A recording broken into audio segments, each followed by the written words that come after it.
मनुष्य के समग्र विकास को हासिल करने की प्रक्रिया में हमें चेतन मन के साथ साथ अचेतन मन को भी पूर्ण ध्यान में रखना चाहिए।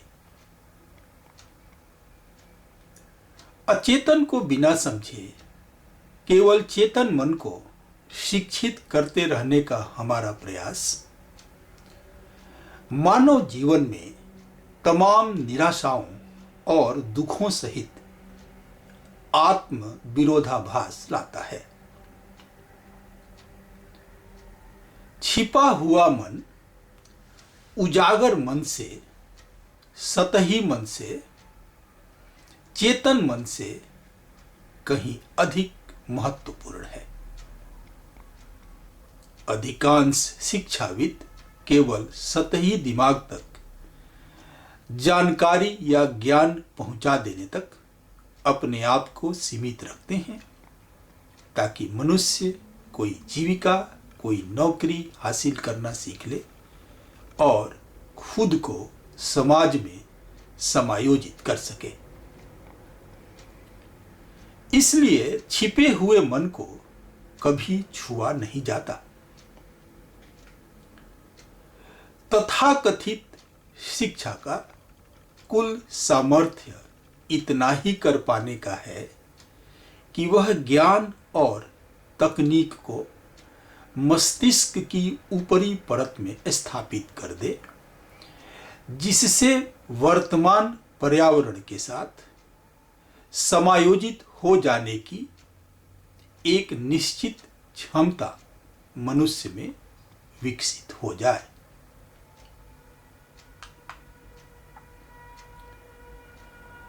भले ही सतही दिमाग अच्छी तरह से शिक्षित और समायोजन में सक्षम होता है, छिपा हुआ दिमाग सतही दिमाग की तुलना में कहीं अधिक शक्तिशाली होता है। और यह तथ्य कुछ बहुत रहस्यमय नहीं है। छिपा हुआ मन तात्विक रूप से नस्लीय स्मृतियों का संग्रह है। धर्म, अंधविश्वास, प्रतीक, जाति विशेष की अजीबोगरीब परंपराएं, आकांक्षाएं, कुंठाएं, विभिन्न प्रकार के तौर तरीके, भोजन के विभिन्न प्रकार, धार्मिक और अधार्मिक दोनों तरह के साहित्य का प्रभाव, ये सब अचेतन मन में निहित है। अपनी तमाम प्रेरणाओं सहित स्पष्ट एवं सुसुप्त इच्छाएं, आशाएं एवं आशंकाएं तथा उनसे उत्पन्न दुख और सुख, विभिन्न तरह के विश्वास जो सुरक्षा के एहसास को विभिन्न तरीकों से जीवित रखते हैं और विभिन्न तरीकों से इस एहसास को व्यक्त करते हैं, ये सब बातें भी छिपे हुए मन में निहित होती हैं। छिपे हुए मन में न केवल अतीत के अवशिष्ट को धारण करने की असाधारण क्षमता होती है, बल्कि भविष्य को प्रभावित करने की क्षमता भी होती है। छिपे हुए मन द्वारा इस प्रकार की सूचना स्वप्न के माध्यम से और अन्य विभिन्न तरीकों से सतही दिमाग को लगातार दी जाती रहती है। खास तौर पर तब जब सतही दिमाग रोजमर्रा की घटनाओं के साथ पूरी तरह से संलिप्त नहीं होता है, जब सतही मन थोड़ा अवकाश में होता है।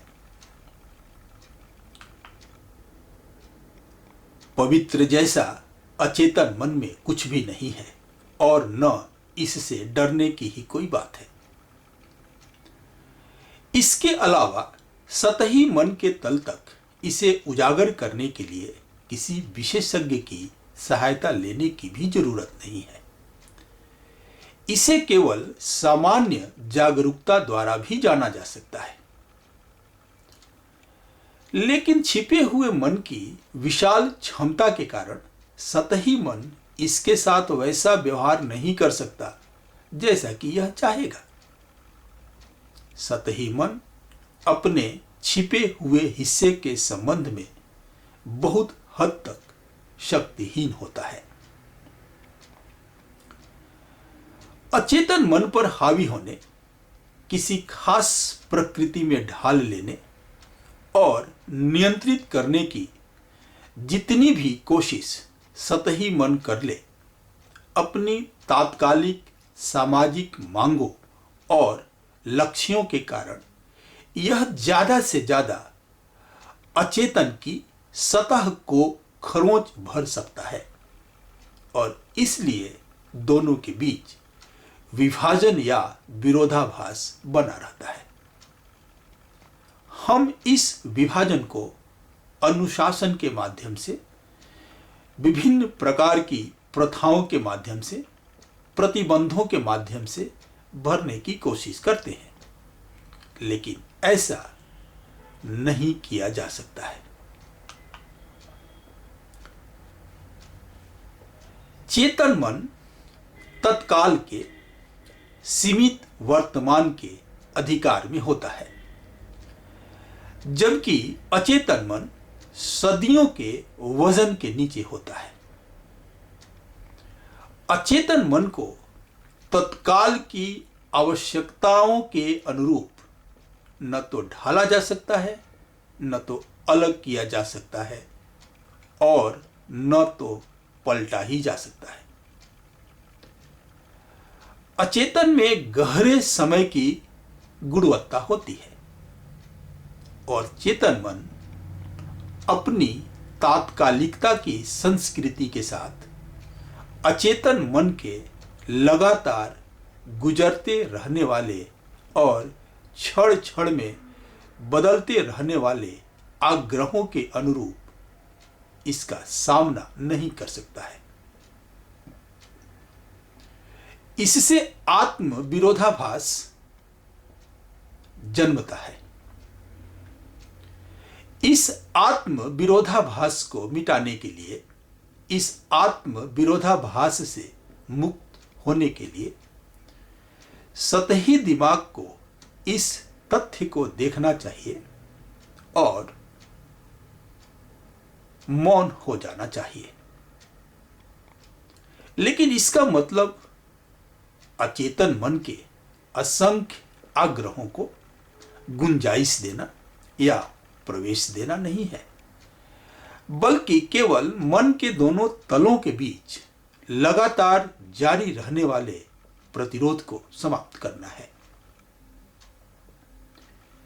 जब खुले मन और छिपे हुए मन के बीच कोई विरोध नहीं होता है, कोई प्रतिरोध नहीं होता है, तो जो छिपा हुआ है, क्योंकि इसमें समय का धैर्य होता है, तत्काल का उल्लंघन नहीं करेगा। छिपा हुआ, अन्वेषण की प्रक्रिया से नहीं गुजरा हुआ, अस्पष्ट और नहीं समझ पाया गया दिमाग अपने सतही हिस्से के साथ, जो कि शिक्षित हो चुका है, वर्तमान की चुनौतियों और मांगों के संपर्क में आता है। यद्यपि सतही मन वर्तमान की चुनौती का जवाब समुचित रूप से दे सकता है, क्योंकि छिपे हुए मन और सतही मन के बीच स्वाभाविक विरोधाभास होता है। सतही मन का प्रत्येक अनुभव उसके और छिपे मन के बीच संघर्ष को बढ़ा देता है। इस संघर्ष के परिणाम स्वरूप और भी नए अनुभव होते हैं। इसके कारण वर्तमान और अतीत के बीच की खाई और चौड़ा होता जाता है। सतही मन भीतर को समझे बिना बाहरी का अनुभव करता है, जिससे गहरा और व्यापक संघर्ष पैदा होता है।